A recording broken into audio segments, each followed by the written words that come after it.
after the people of Israel had enjoyed a welcome rest at Elim for a few days or possibly even a few weeks, by the 12 springs and 70 palm trees with its luscious greenery, they now set out on their trip towards Sinai. And trouble started again. This time, the complaining was about food, which was a legitimate request, but they always seemed to whine first and instead of turn to God with their request. Again, God showed tremendous patience and provided for their needs through manna and quail. There are so many lessons for our spiritual journey in this story, but I will highlight just two. Number one, manna was provided for the Israelites on a daily basis.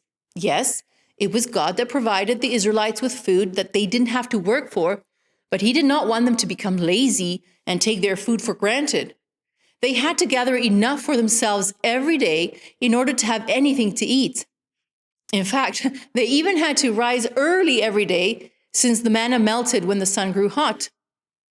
It's true that they didn't have to plow the fields or harvest their crops, but the fact that they had to arise early to gather their food shows that God planned every detail of this phenomenon for the people's benefit and training. You see, when everything is just given to us as a handout, in the long run, we tend to get entitled about it and forget that it was never ours to begin with. It is God who provides.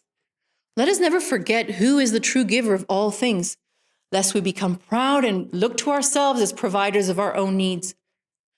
God requires that we work together with him. Just because they weren't slaves anymore didn't mean that they didn't have to do anything anymore. You see, work is a blessing, not a punishment. It allows us to develop our skills and abilities, as well as become a safeguard against selfishness, entitlement, and laziness. Point number two, preparation for the Sabbath. God took the time to describe in detail what needed to be done on Friday in order to prepare for Sabbath rest. And since the Sabbath is a commandment that still holds, it would serve us well in the 21st century to look at some of the principles behind preparation day and the Sabbath. Basically, the idea is that if a task can be done any other day of the week, then do it on any other day of the week, and don't leave it for the Sabbath. It's supposed to be a different day from the rest.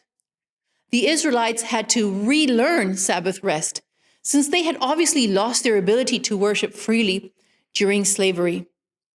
We have no excuse because we don't have slavery, and we also have the knowledge and instructions God passed on to the Israelites. Now, I know that our Orthodox Jewish friends have additional laws that have taken these instructions to an extreme, such as not turning on a light on the Sabbath because it's considered work. But maybe we have fallen to the other extreme because our lives in the 21st century are all about convenience. So why not go do a grocery run after church on Sabbath?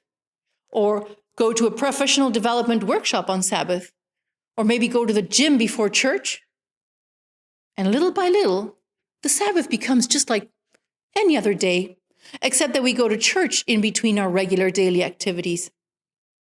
Now, I'm not God, and I'm not making a list of what to do or what not to do on the Sabbath. That's between you and your God.